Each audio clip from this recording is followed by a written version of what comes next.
ప్రభువునందు ప్రియులారా, మరి ఈ సాయంకాలం మనం ఈ ఆరాధన ప్రారంభించుకుందాం. మీరందరూ మీ గృహాల్లో చక్కగా వేచి ఉన్నారు. ఈ సాయంకాల ఆరాధన కొరకు సంతోషంగా మీ హృదయాలు ప్రభువునందు ఆనందిస్తూ ఉన్నాయి. కనుక ఈ చక్కని ప్రశాంతమైన సమయం దేవుడు మనకు అనుగ్రహించినందుకు దేవునికి వందనాలు. మీరందరూ కూడా బలపడుతూ ఉన్నారు. చక్కని విశ్వాసంలో బలపడి దేవుని ఆరాధించగలుగుతున్నారు. ఎన్నో కుటుంబాలు ఈ లైవ్ ద్వారా మేలు పొందుతున్నారు. చాలా సంతోషం. మరి దేవాలయంలోకి హాజరైతే ప్రతిదినం ఒక 50 మంది హాజరవ్వచ్చేమో, కానీ కొన్ని వందల వేలల్లో ఈ లైవ్ కార్యక్రమం తమ గృహాల్లోనే ఉంటూ ఎంతో మరి దేవుని వాక్యం వారితో మాట్లాడినప్పుడు వారు మేలు పొందుతూ ఉన్నారు. మరి ఎప్పటిలాగే మనం సాయంకాలం మన గృహారాధనల్లో మనం తరచుగా పాడుకుంటున్న సాయంకాల ప్రార్థనా గీతాలు, కీర్తన పుస్తకం నుండి 54వ కీర్తన పాడుకుందామండి. కీర్తన పుస్తకం నుండి 54వ కీర్తన. నా యేసు ఆత్మ సూర్యుడా, నీవున్న రాత్రి కమ్మదు, నాయాత్మలోని వేపుడు వసించి పాయకుండుమి. నేను నిద్రించు వేళలో నాకు అభయమియుము. నేలేచి పని చేయగా నా యుద్ధ నుండు రక్షక, నా తోడ రాత్రి బాగళ్ళు నీవుండి నాడి పించుము. నీవు నాతో లేకుండినను జీవింపచావ జాలను. నేడు నీ దివ్య వాక్యము విని నా పాపులెల్లరిన్ క్షమించి గుణ పారచి నీ మందలోకి చేర్చుము. రోగిని స్వస్థ పారచి బీదలను పోషించుమి. దుఃఖించు వారి దుఃఖము బాపి ఆనందమీయుము. నా యేసు ఆత్మ సూర్యుడా, నీవున్న రాత్రి కమ్మదు, నాయాత్మలోని వేపుడు వసించి పాయకుండుమి.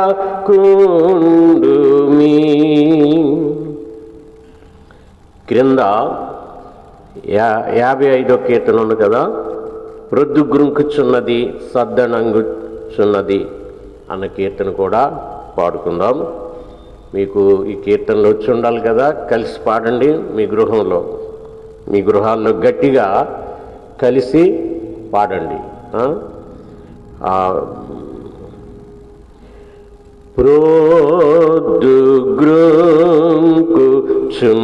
ప్రొద్దుగ్రుంకుచున్నది సద్దనంగుచున్నది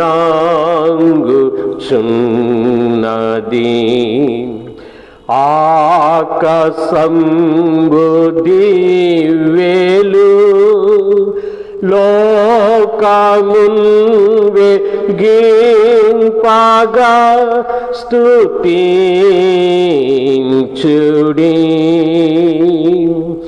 శుద్ధ శుద్ధ శుద్ధ సర్వేశుడా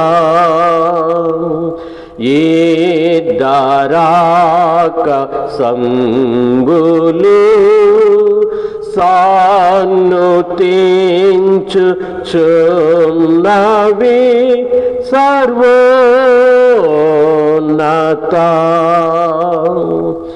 జీవితాంత మందునా నీ విచిత్ర జ్యోతులన్ చూచుచుండగాను మా కీవసాంగు నీ కృపన్ నిత్యోదయం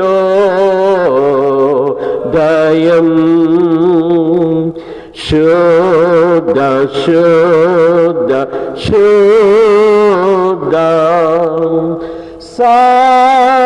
సర్వేశుడా ఏ దారాక సంబులు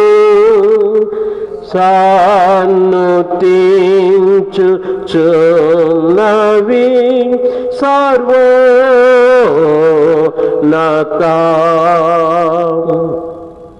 నిన్ను కోరు వారము నన్ను తేస నీదరిన్ మాము చేర్చుకోముని విమునిచ సౌఖ్యమున్ స్తోత్రం నీకు శుద్ధ శుద్ధ శుద్ధ సర్వేశుడా ఏ దారాక సంబులు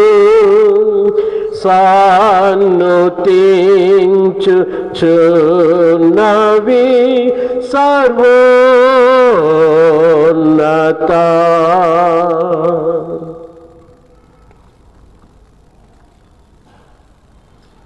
ప్రియులారా, మరి దేవుని వాక్యం మనం చదువుకుందాం. దానికి ముందుగా ఈ దినం కూడా నేను ఈ విజ్ఞప్తి మీ ముందు పెడుతూ ఉన్నాను. ఏమిటి? మరి అన్లాక్ 5.0 ఆర్డర్స్, అన్లాక్ 5.0 ఆర్డర్స్ మరి 3వ తారీఖు సెప్టెంబర్ నెల 2020నే ప్రభుత్వం సెప్టెంబర్ నెల 3వ తారీఖులోనే ఆర్డర్స్ విడుదల చేశారు.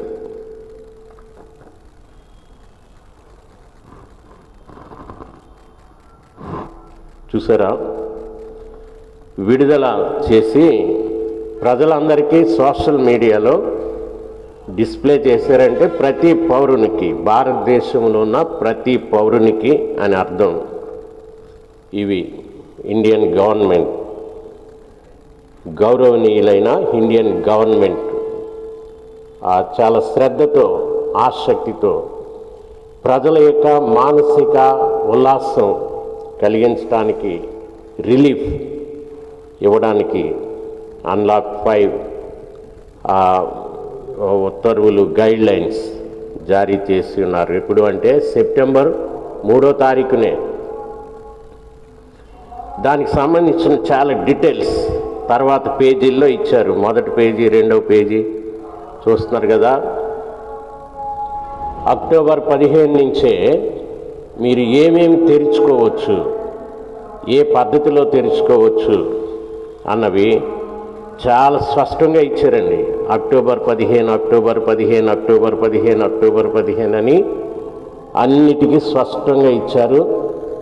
రిలీజియస్ ఫంక్షన్స్ కూడా అక్టోబర్ 15 నుంచి ఇస్తూ అక్కడ గ్రీన్తో రెడ్తో నేను మార్క్ చేసినవి ఈ యొక్క నియమాలు చొప్పున మీరు చేసుకోవచ్చు అని ఇవ్వగానే ఎప్పుడైతే ఇది విడుదలైందో అప్పటి నుంచి అంతకుముందు నుంచి కూడా సోంపేట దేవాలయం సిద్ధపడి ఉంది. దానికి సంబంధించిన శానిటైజేషన్ ఇవన్నీ కూడా మరి సిద్ధం చేసుకుని ఉన్నామండి. శానిటైజర్లు, హ్యాండ్ వాష్లు చాలా విలువైనవి కొని సిద్ధపరచుకోవడం జరిగింది. అలా డిస్ఇన్ఫెక్ట్ చేసేటటువంటి సొల్యూషన్ స్ప్రే మిషన్ కొనడం జరిగింది. అలాగే స్మోక్ ఏరియా అంతా స్మోక్తో డిస్ఇన్ఫెక్ట్ చేయడానికి స్మోక్ గన్ కొనడం జరిగింది. దానికి సంబంధించిన లిక్విడ్స్ అన్నీ కొనడం జరిగింది. మరి హాల్ అంతా చక్కగా స్టిక్కరింగ్ లాగా పెయింట్తో 6 అడుగులు ఎటు చూసినా 6 అడుగులు ఉండేలాగా అన్ని చోట్ల మార్కింగ్ చేయబడ్డాయి. ఫ్లోర్ ఇలాగన్నీ కూడా సిద్ధం చేయబడినాయి. Touchless hand wash and sanitizers స్టాండ్లు అనేకం కొనబడ్డాయి. హాల్ చూస్తున్నారు కదా, స్టిక్కరింగ్ చేయబడింది. మొత్తం అంతా పెయింటింగ్ చేయబడ్డాయి. కూర్చోవలసిన స్థలాలు 6 అడుగులకు ఒకళ్ళు, వెనక నుంచి అయినా ముందు నుంచి అయినా ఎటు చూసినా నలువైపులు చూసినా మనిషికి 6 అడుగులతో ఉంటుంది. హాల్ చూస్తున్నారు కదా అది. అయితే ఇప్పటికీ మరి స్థానిక తహసీల్దార్ గారి దగ్గరికి వెళ్తే మరి మొదటి వారం వెళ్ళాం, ఇంకా ఆర్డర్స్ రాలేదు జిల్లా నుంచి అని చెప్పారు. వస్తే మీకు తెలియజేస్తా ఉన్నారు. 27 తారీఖు అయిపోయింది. మరి జిల్లా నుంచి ఆర్డర్స్ రాలేదు. ఎక్కడికి ఏ జిల్లా వాళ్ళు కూడా ఇలాగ ఆర్డర్స్ పంపలేదు. అక్టోబర్ 15 తర్వాత ఆరాధనలు జరిపించుకున్నారు. గత 25వ తారీఖు ఆదివారం ఆరాధనలు జరిగాయి. మన మండలంలో జరిగాయి, ఇచ్చాపురం మండలంలో జరిగాయి, కవిటి మండలం, మందస, మొత్తం జిల్లా అంతా జరిగాయి, ఆరాధనలు జరిగాయి. అలాగే ఆయా స్థలాల్లో ప్రభుత్వాధికారులు దగ్గరుండి సపోర్ట్ చేసినట్టుగా కూడా నేను విన్నాను. మీరు చక్కగా ఆరాధన జరిగించుకోండి. ఈ విధంగా మీకు ఎవరైనా తొందర చేస్తే మాకు తెలియచేయండి అని కూడా ప్రభుత్వాధికారులు వచ్చి ధైర్యం చెప్పి వెళ్ళారు కొన్ని చర్చిలకి. ఇవన్నీ నేను విన్నాను. కానీ ఎందుచేత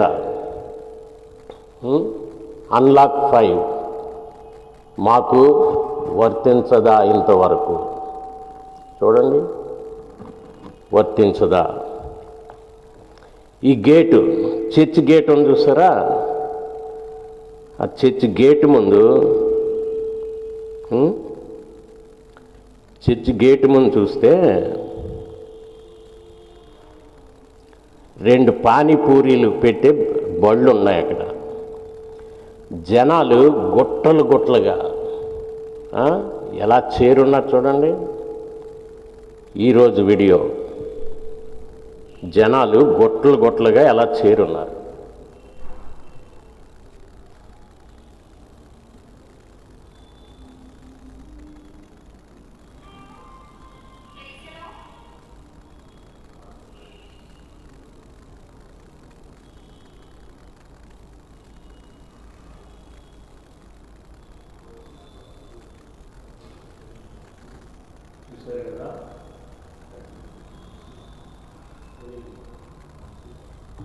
వీడియో తీశాను, అది మీకు పెడతాం. ఈ వీడియో తర్వాత ఫేస్బుక్లో పెడతాం. నేను ఈవేళ గుట్లుగా జనాలు ఎలా చేరి ఆ పానీపూరీలు తింటున్నారు. వాళ్ళకి అవసరం లేదు డిస్టెన్స్, మాస్కులు ధరించడం, శానిటైజేషను. తర్వాత చర్చి ముందే జరుగుతుంది అది. చర్చి గేటు ముందు రోడ్డు అవతల అది జరుగుతుంది. చర్చిలోకి ఆరాధనలకు రావడానికి ఎందుకండి ఆటంకం పెట్టడం ప్రజల్ని?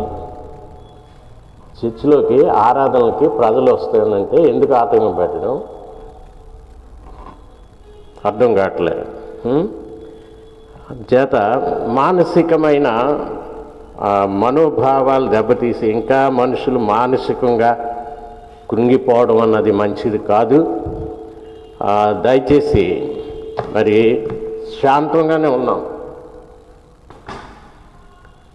శాంతానికి కూడా కాస్త హద్దులు ఉంటాయి. కనిపెడుతూ ఉన్నాం. 2 వారాలు అయిపోయింది.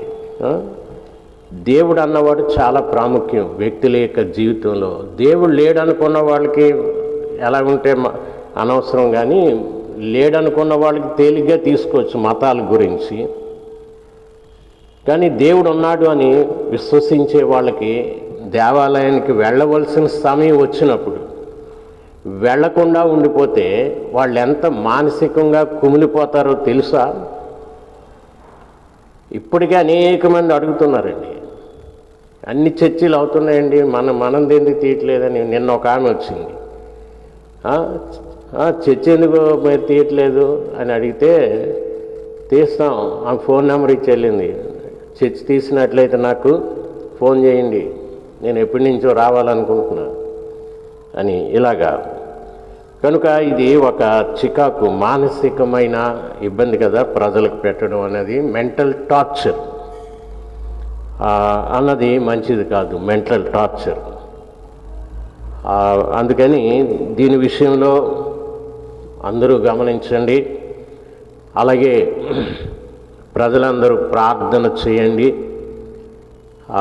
అంటే మర్చిపోకూడదు. మీరు ఏం చేయాలంటే ఈ యొక్క లైవ్ అయిన తర్వాత కాసేపు ఈ విషయాల కోసం మీరు మోకరించి మీ గృహాల్లో ప్రార్థన చేయండి ఈ లైవ్ అయిన తర్వాత. ఎందుకంటే దేవుడు కూడా మనల్ని పరీక్షిస్తూ ఉంటాడు. కొంతమంది చేత కలిగే ఇబ్బందులు మనకు కలుగుతున్నప్పుడు ఈ ఇబ్బందుల్లో నా బిడ్డలు ఎలా ఫీల్ అవుతున్నారు, ఎంత సహనంగా ఉన్నారు, వీళ్ళ విశ్వాసం ఎలాగునా బలపరుచుకుంటున్నారు, ఇవన్నీ చూస్తాడండి. కనుక ఇది మరి ఇంతవరకు 27వ తారీఖు అయింది. ఇప్పుడు ఇది 15వ తారీఖు కల్లా వారు మనకి ఈ ఫ్రీడమ్ ఇచ్చారు, రిలీఫ్ ఇచ్చారు, అన్లాక్ 5 రిలీఫ్. మరి ఇంతవరకు 27 అయింది. కానీ మరి మాట ఇచ్చిన వాళ్ళు మరి చెప్పాలి కదా ఏ విషయమైనా, అది గమనించాలి. పానీపూరి పెట్టుకున్న వాడు గొట్లుగా వందల జనాలు వచ్చి అక్కడ గేటు ముందు ఉంటే ఏ టచ్లెస్ అన్నది అక్కడ కనబట్టలేదు. అంత గొట్లుగా ఉన్నారు. మాస్కులు లేవు. మాస్క్ పెట్టుకుంటే ఎలా తింటారు పానీపూరి? మాస్కులు లేవు. ఇలాంటి పరిస్థితుల్లో అది వాళ్ళకు వర్తిస్తుందా, మాకు వర్తించట్లేదా? అన్లాక్ 5 గమనించాలి. ఈ దినం మరి దేవుని వాక్యం మనం ధ్యానం చేసుకుందాం. లూకాసు వార్త 19వ అధ్యాయము. లూకాసు వార్త 19వ అధ్యాయము 1 నుంచి 10 వచనాలు చదువుకుందాం. లూకాసు వార్త 19వ అధ్యాయము 1 నుండి 10 వచనాలు. ఆయన సంచరించుచు యెరికో పట్టణంలో ప్రవేశించి దాని గుండా పోవచ్చుండెను. ఇదిగో సుంకపు గుత్తదారుడును ధనవంతుడైన జక్కయ్య అను పేరు గల ఒకడు యేసు ఎవరో అని చూడగోరెను. గాని పొట్టివాడైనందున జనులు గుంపికూడి ఉండుట వలన చూడలేకపోయాను. అప్పుడు యేసు ఆ త్రోవను రానయ్యుండెను గనుక అతడు ముందుగా పరిగెత్తి ఆయనను చూచుటకు ఒక మేడి చెట్టెక్కెను. యేసు ఆ చోటికి వచ్చినప్పుడు కన్నులెత్తి చూచి, జక్కయ్య త్వరగా దిగుము, నేడు నేను నీ ఇంట ఉండవలసి ఉన్నదని అతనితో చెప్పగా అతడు త్వరగా దిగి సంతోషముతో ఆయనను చేర్చుకొనెను. అందరూ అది చూచి ఈయన పాపి అయిన మనుషుని యొద్ద బస చేయ వెళ్ళినని చాలా సణుగుకొనిరి. జక్కయ్య నిలవబడి, ఇదిగో ప్రభువా, నా ఆస్తిలో సగము బేదలకిచ్చుచున్నాను. నేనెవని యుద్ధనైనను అన్యాయముగా దేనినైనను తీసుకొనిన ఎడల అతనికి 4 గంతులు మరలా చెల్లింతునని ప్రభువుతో చెప్పెను.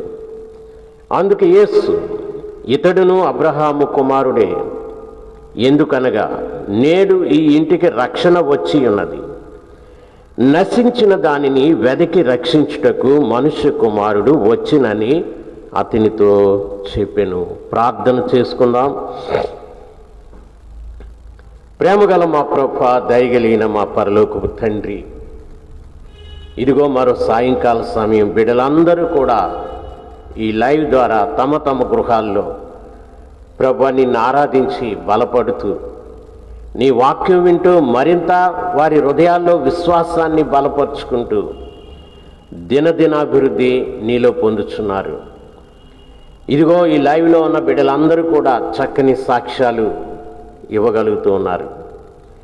ఎలాంటి అనారోగ్యాలు రాకుండా బిడ్డలను కాపాడుతూ ఉన్నావు ప్రభా. ఈ కోవిడ్ విపత్తు నుండి బిడ్డల్ని ఆదుకున్న దేవుడు, అనేక మందిని ఆదుకున్నావు ప్రభా.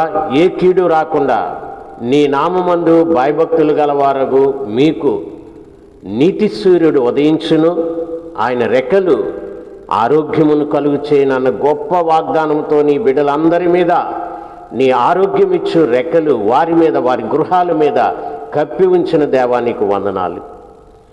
ఇదిగో నీ వాక్యంతో మరింత వారి విశ్వాసాలను బలపరచండి. యేసు నామాన్ని వేడుకొంచున్నాము తండ్రి, ఆమేన్.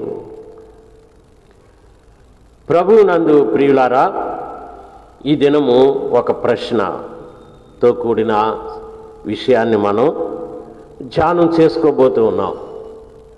బైబిల్ గ్రంథంలో చదువుకున్నాం కదా, సుంకపు గుత్తదారుడు ధనవంతుడైన జక్కయ్య అనే మాట మనం చూస్తున్నాం. సుంకపు గుత్తదారుడు అంటే ట్యాక్స్ కలెక్ట్ చేయడానికి మరి అక్కడ ఆ ఏరియాలో ఇతను కాంట్రాక్ట్ తీసుకుంటాడు. ప్రభుత్వం దగ్గర కాంట్రాక్ట్ తీసుకుని ట్యాక్స్ కలెక్ట్ చేస్తూ ప్రభుత్వాన్ని కొంత చెల్లిస్తూ ఉంటాడు. ఇది ఇతని పని. ఇతను మామూలు రోడ్లను తిరిగి ట్యాక్స్ కలెక్ట్ చేసుకునే వాడు కాదు, కానీ ఇతడు గుత్తదారుడు కనుక ఇతడు ధనవంతుడయ్యాడు ట్యాక్స్ కలెక్ట్ చేసే పనిలో. ఎందుకు అంటే ఇతడు తర్వాత తను మారు మనసు పొందాక యేసు ప్రభువు చెప్తున్నాడు కదా, నేను ఎవని యొద్ద అయితే అన్యాయంగా తీసుకున్నానో వారికి తిరిగి మరలా 4 వంతులు చెల్లిస్తాను. నా సొంత ఆస్తిలో మళ్ళా సగం బీదలకు ఇచ్చేస్తాను ప్రభు. నా గొప్ప మార్పులు యేసు ప్రభుని తాను కలుసుకున్నాక వచ్చాయి. ముందు ఏం జరిగిందంటే, జక్కయ్యను పేరుగల సుంకపు గుత్తదారుడు ధనవంతుడైన ఇతడు యేసు ప్రభు ఎవరో అని చూడగోరెను. అంతవరకు యేసు ప్రభు గురించి తెలియదు. తర్వాత తెలుసుకుని విని ఆయన ఎవరో చూసి తీరాలన్న తీవ్రమైన కోరిక అతనిలో పెరిగింది. అంతేగాని ఎవరో వింటున్నాను కానీ తర్వాత చూద్దాంలే అనలేదు. చాలామంది ఇదే పని చేస్తారు. ఎంత మేలు కలిగించే విషయమైనా ఈ తర్వాత చూద్దాంలేని పక్కన పెడతారు. కానీ జక్కయ్య అలా చేయలేదు. యేసు ప్రభు గురించి విన్న వెంటనే ఆయన ఎవరో అని చూడగోరెను అనే మాట. నీ జీవితంలో యేసు ఎవరో ఎరిగి ఉన్నావా? ఆయన గురించి తెలుసుకున్నావా? యేసు ఎవరండి? 2000 సంవత్సరాల క్రితం ఈ భూమి మీద శరీరధారిగా సంచరించిన ప్రభువు ఎవరు అని చాలామంది తెలియని వాళ్ళు ఏమంటారంటే, ఆయన వచ్చి 2000 సంవత్సరాలే కదండి, అందుకని క్రిస్టియానిటీకి 2000 సంవత్సరాలే ఉందంటారు. అది శుద్ధ తప్పు. ఈయనెవరు అని అది తెలుసుకోనందువల్ల. ఈయనెవరని తెలుసుకుంటే ఆయన ఆది యందున్నాడు, ఈ లోకానికి శరీరధారి అయి వచ్చాడు. అంతేగాని ఆయన ఉన్నాడు కనుక ఆయన ప్రజలు ఉన్నారు కనుక ఇది 2000 సంవత్సరాలది కాదు.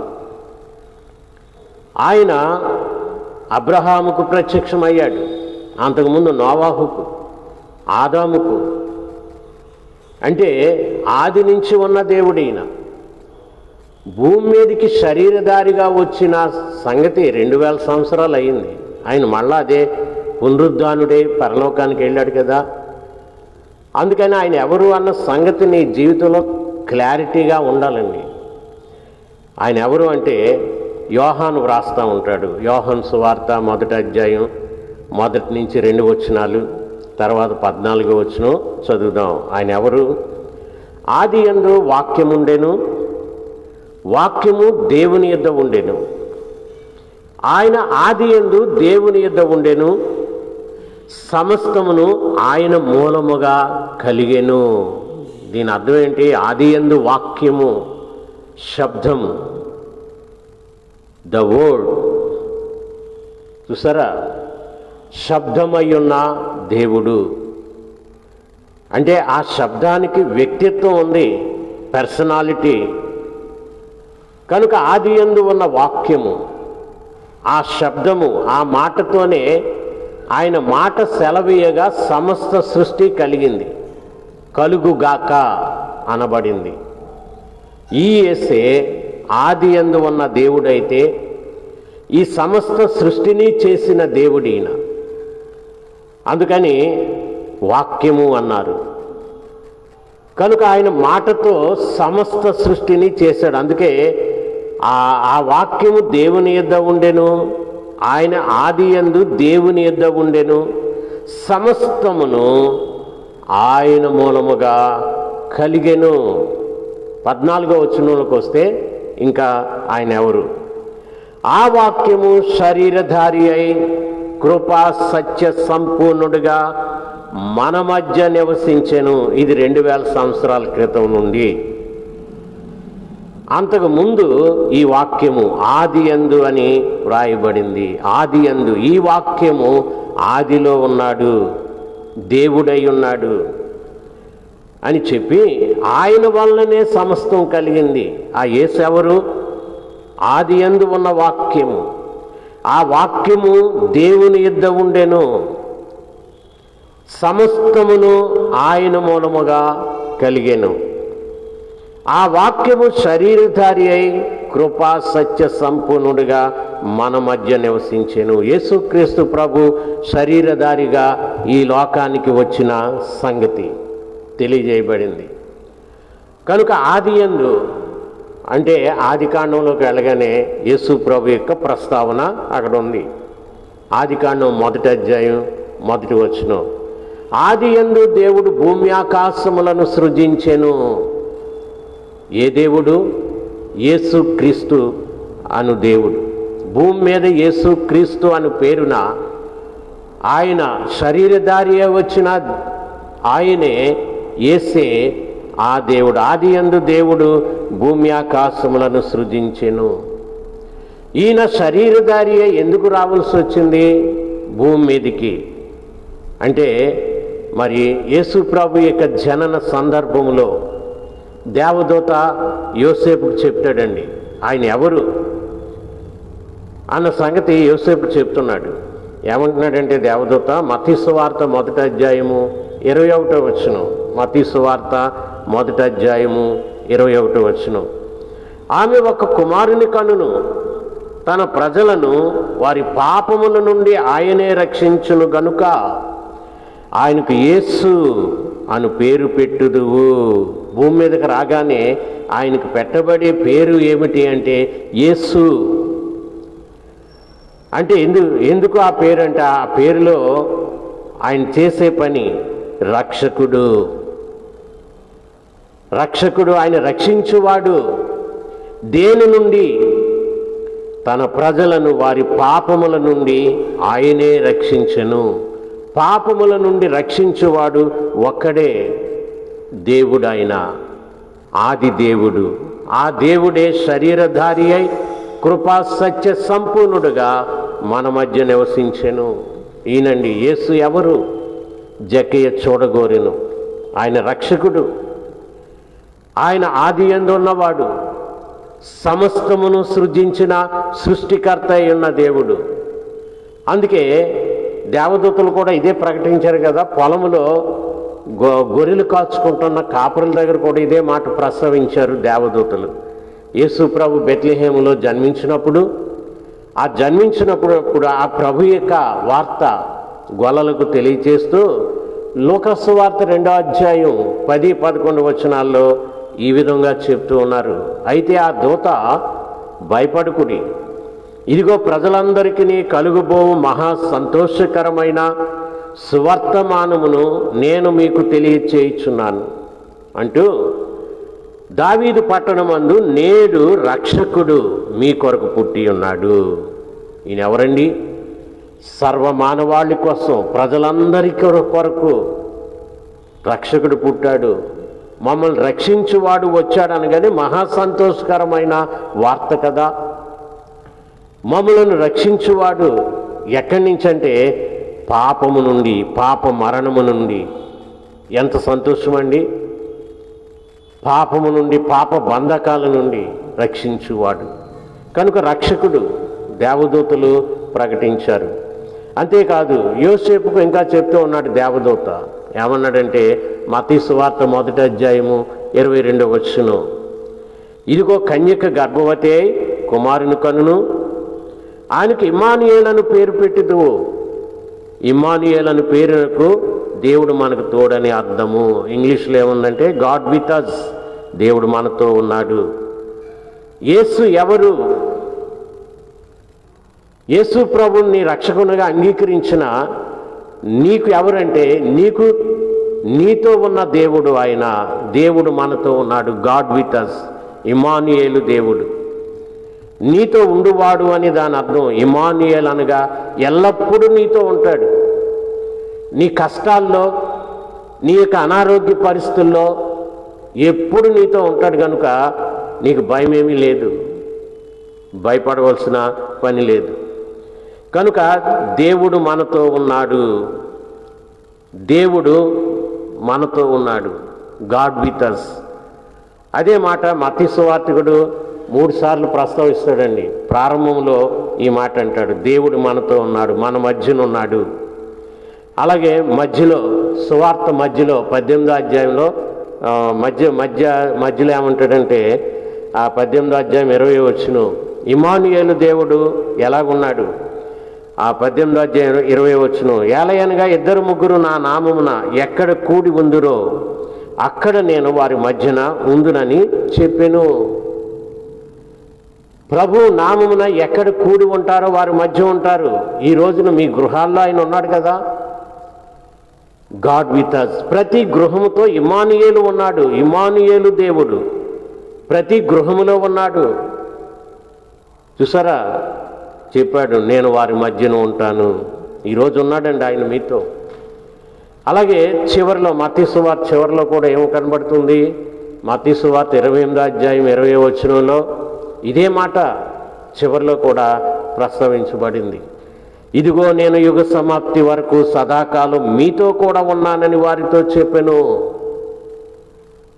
సదాకాలము, యుగ సమాప్తి వరకు సదాకాలము మీతో కూడా ఉన్నాను. చూసారా, ప్రారంభములో, మధ్యలో, చివరిలో. కనుక ఈ సువార్తకు చక్కని టైటిల్ ఏంటంటే the book of Emmanuel. Book of matches అన్నదానికి ద బుక్ ఆఫ్ ఇమ్మానుయేల్. దేవుడు మనతో ఉన్నాడు అన్న సంగతి ఇక్కడ బోధపరుస్తూ ఉన్నాడు. మరి అంతేకాదు ఈ రోజున అలాగ వాగ్దానం చేసిన మన ప్రభు పరిశుద్ధాత్ముడిగా మన మధ్య ఉన్నాడు.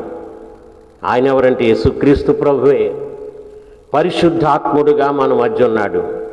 యేసు ప్రభు ఈ లోకంలో ఉంటుండగా ఇది తన శిష్యులకు చెప్పాడు కదా. యోహాను సువార్త 14వ అధ్యాయము 25వ వచనం. యోహాను సువార్త 14వ అధ్యాయము 25వ వచనం.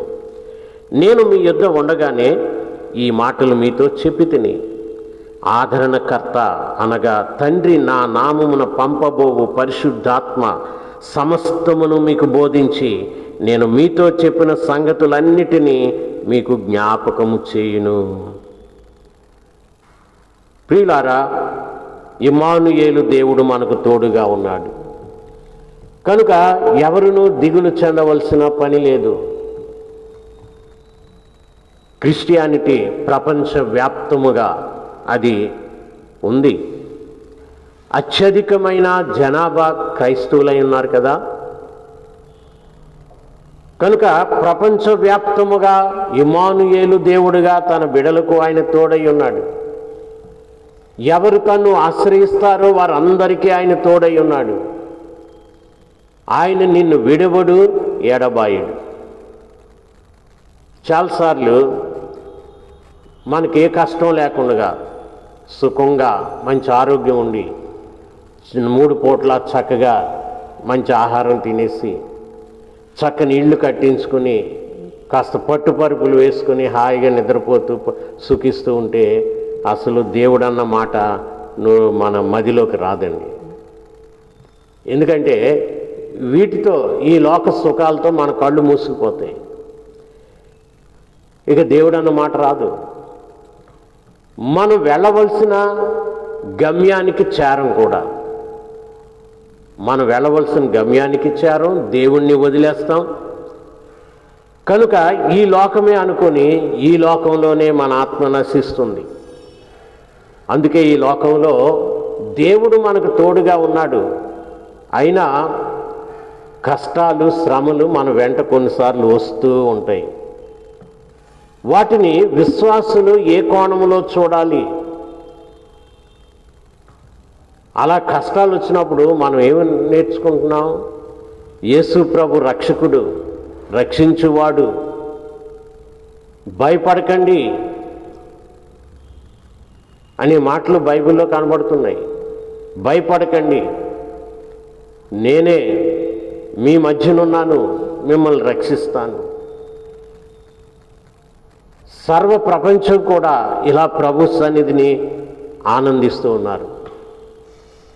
ఈరోజు అట్టి ప్రభువు మీద నమ్మిక ఉంచండి. ఇక కొన్నిసార్లు ఏమవుతుందంటే, అయ్యో నాకు సరైన ఇల్లు లేదని కొంతమంది చింతిస్తూ ఉంటారు.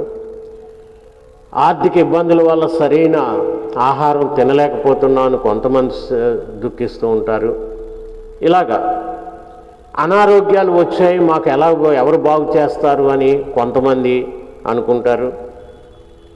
మరి ప్రభుత్వం చేస్తుందా అంటే అందరికీ చేయదు కదా. మరి పేదవాళ్ళకి, దిక్కుమాల వాళ్ళకి ప్రభుత్వం చేస్తుంది, అందరికీ చేయరు. నాకులాంటివాడికి అసలు చేయరు. అది కొంతమందికి ప్రభుత్వం చేస్తుంది. మరి ఇక మిగతా వాళ్ళకి అనారోగ్యం వచ్చినప్పుడు ఏం చేస్తారు? దిక్కులేని వాళ్ళకి దేవుడే దిక్కు, దిక్కులేని వాళ్ళకి దేవుడే దిక్కు. అలాంటప్పుడు వీళ్ళు దేవుని మీద ఆధారపడతారు. దేవుని మీద ఆధారపడినప్పుడు ప్రభు ఏమంటాడంటే, ఇదిగో నేను మీ మధ్యనున్నాను. ఎక్కడ 2-3 నా నామాన్ని ఉంటారో వారి మధ్య నేను ఉంటాను. యుగ సమాప్తి పర్యంతం మీతో కూడా ఉంటాను. అలాగే ఎబ్రీ పత్రికలు అన్నాడు, నిన్ను విడువను, ఎడబాయను. ఇవన్నీ వాగ్దానాలండి. కనుక యేసు ఎవరు అంటే, ఇదిగో ఆదిలో ఉన్న దేవుడు, నిన్ను నన్ను సమస్తాన్ని సృష్టించిన వాడు ఆయనే. మనం ఆదిలో ఆయనలో ఉన్నాం. అలాగనే ఈ లోకానికి మనల్ని రక్షించడానికి వచ్చిన ఆ దేవుడే యేసుక్రీస్తు ప్రభు అయితే, ఇదిగో మనకి సమస్తమును బోధించి ఈ రోజున మనల్ని అనాథులుగా విడిచిపెట్టలేదు, కానీ ఆదరణకర్త మన దగ్గర ఉన్నాడండి. ఆదరణకర్త. ఇదిగో సంఘానికి గొప్ప ఆదరణ దేవుడిచ్చాడు. ఇక్కడ అనేక మంది వచ్చి ప్రభువుని ఆరాధిస్తారు కదా. చాలామంది, చాలా పెద్ద సంఘము. చాలామందికి తెలీదు ఈ సంఘాన్ని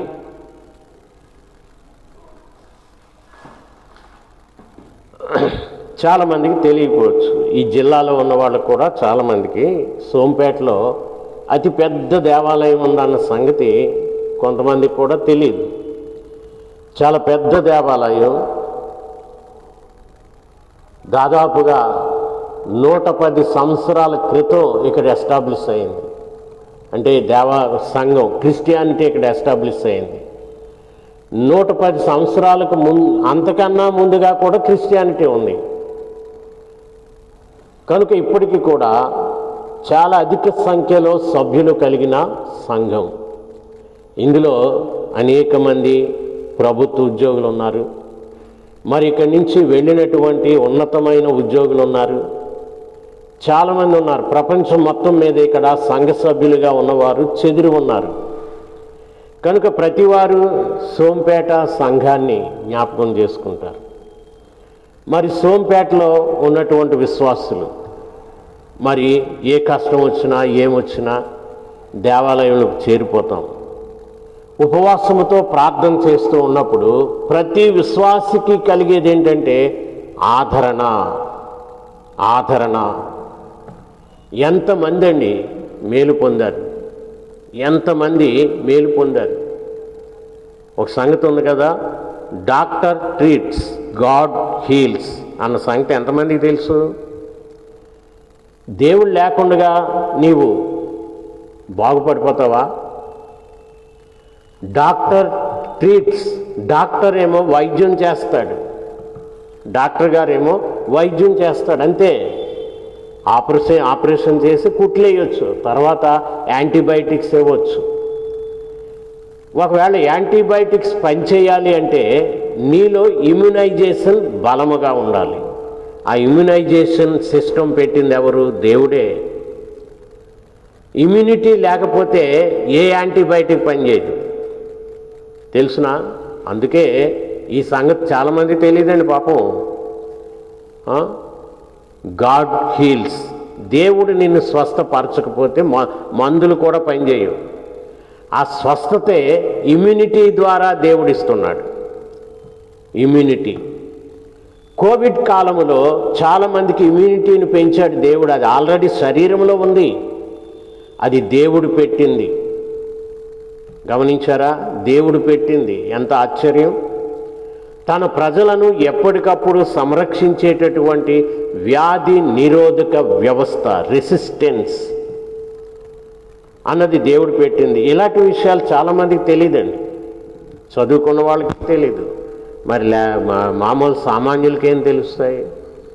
అందుకని దేవుడు లేకుండా స్వస్థత వచ్చేస్తే అనుకోకండి.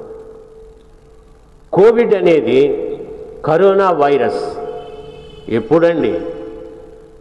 గత డిసెంబర్ నెలలో విన్నాం చైనాలో ప్రారంభమైందని, ఫ్రాన్స్, ఇటలీ ఇలాంటి ప్రాంతాలు అది పాకిపోయిందని, చాలామంది చనిపోతున్నారని విన్నాం. మన వరకు రాదులే అనుకున్నారు చాలామంది. రాకపోవడం ఏంది, వచ్చేసింది. ఫిబ్రవరి నెలకల్లా కేసులు విపరీతంగా పెరిగిపోవడం ప్రారంభమైపోయింది. అందరూ మేల్కొన్నారు, దీన్ని కట్టడి చేద్దాం, స్ప్రెడ్ కాకుండా చేద్దామని ఎన్ని ప్రయత్నాలు చేశారండి. ఇదిగోరా బాబు 4 ఆయుధాలు మీకు చెప్తున్నాను అన్నారు. మరి ప్రపంచ ఆరోగ్య సంస్థ, వరల్డ్ హెల్త్ ఆర్గనైజేషన్, మీరు మాస్కులు ధరించండి, డ్రాప్లెట్స్ అనేవి మీ నోట్లో ముక్కులో పడకూడదు, అలా పడితే ఈ కరోనా వైరస్ వెళ్ళి మీ గొంతులో కూర్చుని అక్కడి నుంచి గొంతులో నుంచి మీ లంగ్స్లోకి, మీ ఊపిరితిత్తుల్లోకి వెళ్ళి దాని పని అది చేస్తుంది. ఆ తర్వాత మీరు దాని బారిన పడి చనిపోతారు. ఇవన్నీ చెబుతూ మాస్కులు ధరించమన్నారు. ఆ తర్వాత హ్యాండ్ వాష్, అలాగే శానిటైజర్లు వాడండి. మీరు ఎక్కడికి వెళ్ళినా ఏ ముట్టుకున్నా వెంటనే చేతులు శానిటైజర్తో రబ్ చేయండి. అలా రబ్ చేసినప్పుడు ఆ కరోనా వైరస్ నలిగి చచ్చిపోతుంది. ఇలాగా నేర్పారు. ఇంకా ఏం నేర్పారు? డిస్టెన్స్ పాటించండి. అంటే ఆ డిస్టెన్స్ ఎక్కడ కనబడలేదండి. ఇందాక చూపించాను కదా, పానీపూరి బండి దగ్గర ఎలా ఉన్నారు మనుషులు, గుట్టలో ఇక్కడ ఒక గుట్ట, అక్కడ ఒక గుట్ట, రోడ్డు మీద ఒక గుట్ట, ఒక్కొక్క బండి దగ్గర. ఆ పానీపూరి ఇంకేం చేస్తున్నాడు, ఈ చేతులతోనే అందులో ముంచుతున్నాడు, ఇందులో ముంచుతున్నాడు, ఇందులో ముంచుతున్నాడు. మరి టచ్లెస్ ఎక్కడ ఉందండి? కనుక మీరు డిస్టెన్స్ పాటించండి, టచ్ చేయకండి ఏమి అన్నవి ఎక్కడా అవి లేవు. ఎన్ని చేసినా, ప్రభుత్వాలు ఎన్నో ఖర్చు పెట్టినా దీని స్ప్రెడ్ మాత్రం విపరీతంగా పెరిగిపోయింది. ఈ చివరికి చేతులు ఎత్తేవలసి వచ్చింది కదా, చేతులు ఎత్తేస్తారు. మనుషుల యొక్క తరము కాదు దీన్ని స్ప్రెడ్ ఆఫ్ చేయడం, దీని వ్యాప్తిని అరికట్టడం మనిషికి సాధ్యం కాదికని తేలిపోయింది. ఓన్లీ టీకాలు వచ్చి ఏమన్నా దీన్ని కంట్రోల్ చేద్దామంటే ఆ టీకాలు పనికి రాలేదండి. ఇదిగో అదిగో అదిగో ఇదిగో అలాగుంది. ఆగస్టు 15కి టీకాలు వేసేస్తారు అందరికీ. ఆగస్టు 15 పండగ బహుమతి అని ప్రకటించిన ఆగస్టు 15 అయిపోయింది, సెప్టెంబర్ 15 అయిపోయింది, అక్టోబర్ 15 అయిపోయింది. ఇక టీకా అన్నది ఎక్కడ కనబడలేదు. ఒక టీకా వికటించి ఒక వాలంటీర్ చనిపోయాడు. చూసారా, ఇక అందరికీ భయం పట్టింది. ఎందుకు వచ్చిన టీకాలేరా బాబు, ఇంట్లో హాయిగా కూర్చుని ఉంటే సరిపోద్ది కదా, ఊరంతా తిరుగుదామని టీకా వేయించుకుంటే ఆ వాలంటీర్ల ప్రాణాలు అయిపోతాయేమో అని అందరికీ భయం పట్టుకుంది. ఇంత టీకా వస్తా అనుకున్న వాళ్ళు ఇవి టీకా అంటే మళ్ళీ భయపడడం మొదలుపెట్టారు. ఆ మాత్రం ఇంట్లోనే కూర్చుంటే సరిపోద్ది కదా, ఇంక బయటికి వెళ్ళి దాన్ని అందించుకోవడం ఎందుకు అన్న స్థాయికి వచ్చేస్తారు. ఇక నేను ఒకటే చెప్తున్నాను, దీని విషయంలో మనిషికి ఇది అసాధ్యము, దేవునికి మాత్రమే సాధ్యం అన్నది మనిషి ఇప్పటికన్నా తెలుసుకోవాలి. కరోనాను తగ్గించడం అనేది దేవుని పని అండి. ఇప్పుడు మనుషులు చేసిన ప్రయత్నాలన్నీ ఫెయిల్యూర్ కదా, చెప్పమానండి. మనుషులు చేసిన ప్రయత్నాలన్నీ ఫెయిల్యూర్. ఇక ఇదవదో, ఇక దేవుని వైపే చూడాలి. చూడండి, ఇప్పుడు దేవుడు చర్య తీసుకుంటాడు. అది నా మాట వింటుంది కరోనా, మీ మాట వినదు. నేను పంపిన కార్యాన్ని అది నెరవేరుస్తుంది అన్నాడు దేవుడు. కనుక ఇప్పుడు దేవుడు యాక్షన్ తీసుకుంటాడు. కరోనా ఆగిపోయాక అంటే అది అలాగూ నిమ్మనం అవుతుంది, దేవుని వల్లే అవుతుందని ప్రజలు తెలుసుకోవాలి ఇప్పటికైనా. అంతేగాని ఆటోమేటిక్గా ఆగిపోతుంది. దేవుడు దీన్ని గద్దిస్తే అది ఆగుతుంది. దేవుడు వ్యక్తుల యొక్క బాడీలో ఇమ్యూనిటీ పెంచితే కరోనాను జయిస్తారు అన్న విషయాలు తెలుసుకోవాలి. కనుక అలాగున్న ప్రతి వారు, మరి యేసు ఎవరు అంటే నిన్ను స్వస్థపరచువాడు.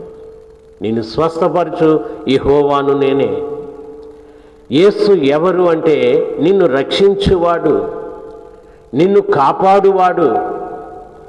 నీ జీవితంలో తుఫానులు అనే సమస్యలు వచ్చినప్పుడు గాలిని సముద్రాన్ని గద్దించినవాడు, నీలో ఉన్న తుఫాన్ను గద్దించి నీకు ఆదరణ కలిగించు దేవుడు.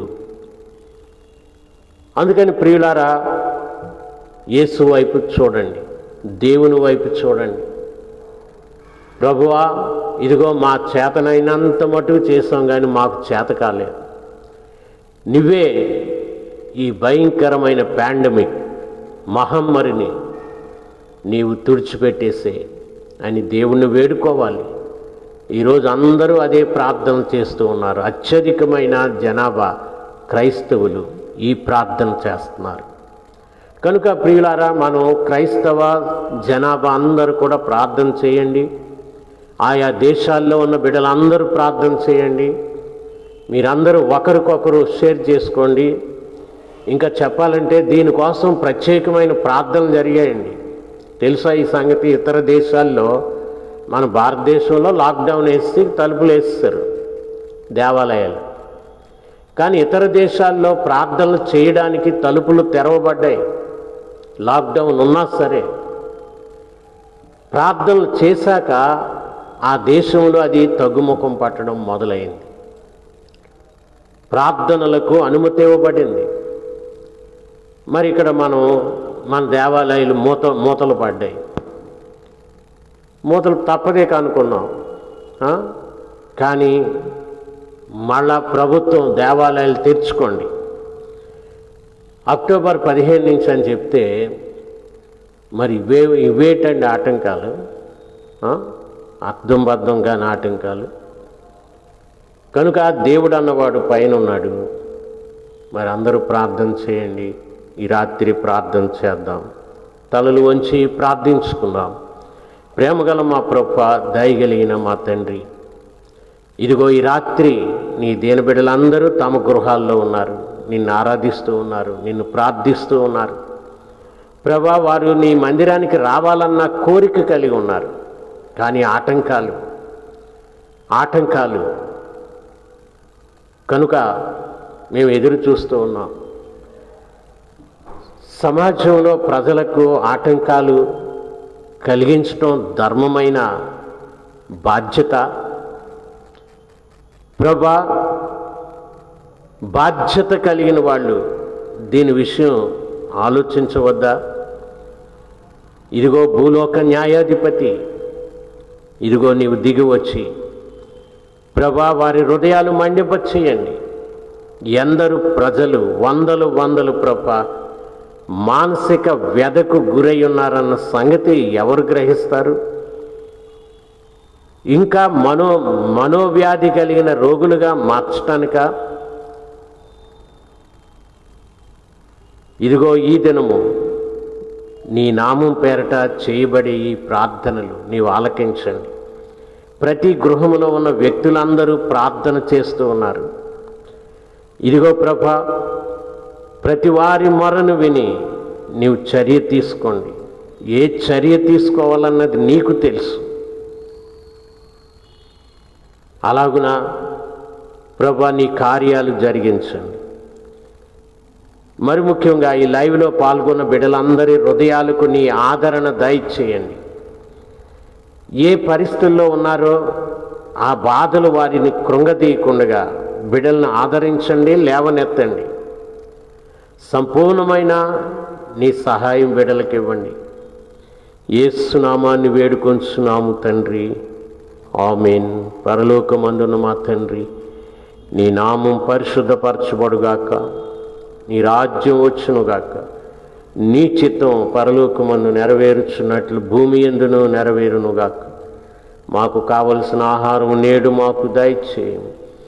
మా రుణస్థులు మేము క్షమించి ఉన్న ప్రకారం మమ్మల్ని క్షమించు. మమ్మల్ని శోధనలోనికి తేక దుష్టుల నుండి తప్పించుము. ఎందుకంటే రాజ్యము, బలము, మహిమ నిరంతరము నీవే. ఆమేన్. మన పరమ తండ్రి అయిన దేవుని యొక్క ప్రేమ, మన ప్రభువును రక్షకుడైన యేసుక్రీస్తు యొక్క కృప, పరిశుద్ధాత్ముని సహవాసము చేరిన మనందరికీ సదాకాలము కలుగునుగాక.